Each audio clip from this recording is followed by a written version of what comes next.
The day my parents divorced, two agreements lay on the table. One meant staying in the old neighborhood with my dad, who was drowning in gambling debts. The other meant moving to the coast with my mom, who'd remarried a wealthy man. In my last life, my little sister, Chloe, cried and begged for mom. I quietly packed my bags and followed dad. Later, dad quit gambling and became a millionaire, spoiling me rotten. Chloe, however, was emotionally abused and trapped at home by her stepfather. She eventually succumbed to depression and passed away. This time around, Chloe snatched the cigarette from dad's hand and hugged him tight, refusing to let go. Jade, I feel for dad. You go to mom's, okay, I'll keep the good life here for you. Dad paused, then affectionately stroked Chloe's head, a look of relief on his face. I said nothing, picking up the train ticket for the coast. Chloe didn't know that in my last life, dad only quit gambling because I, riddled with a brain tumor, worked myself to death to pay off his debts, coughing up blood. My life was the price for his temporary peace. Now, reborn, with no debt collectors banging on the door, all I wanted was a good night's sleep. I picked up my duffel bag. Get out, get out. Go find your mom, the one who only cares about money.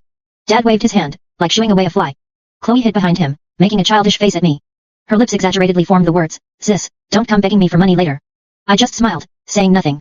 Then I turned and walked into the rain. I pulled my neck into my shoulders, feeling a chill seep deep into my bones. Honestly, it didn't matter where I went. I just wanted to find a quiet place to enjoy these last few moments. No more hearing the gambler's creditors banging down the door. No more smelling that sickening stench of cheap cigarettes. Mom's black Mercedes pulled up at the end of the alley. The window rolled down, revealing her perfectly made-up face. She frowned, looking at me, drenched from head to toe, a flicker of disgust in her eyes. "What happened to you? Get in, quickly, don't get the car dirty." I opened the back passenger door, about to slide in. "Put that bag in the trunk." Mom pointed at the duffel bag in my hand. "It's filthy, probably crawling with germs." I paused.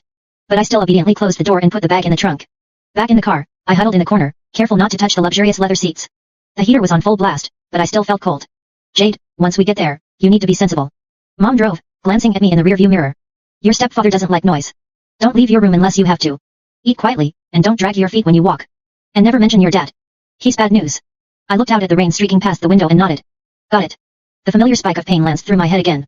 My vision blurred for a second. I reached up and pressed my forehead. "What's wrong?" Mom asked, her tone laced with impatience. "Nothing, just car sickness," I said. "So delicate," Mom scoffed. "Just like your dad." I closed my eyes, swallowing back the metallic taste of blood that welled up in my throat. Next time, no way I'm signing up for this again. The drive took 5 hours. By the time the car pulled into the hillside villa community, it was pitch black outside. Though ablaze with lights, the whole place felt eerily dead. "We're here." Mom parked the car, touched up her lipstick, and took a deep breath. She was shifting gears, transforming from the sharp-tongued woman she was with me into a sweet, devoted wife. "Get out of the car. Remember to call him Mr. Henderson." I followed her inside, still carrying my duffel bag. A man sat on the living room sofa, a blanket over his legs, a book in his hand. He looked up when he heard us.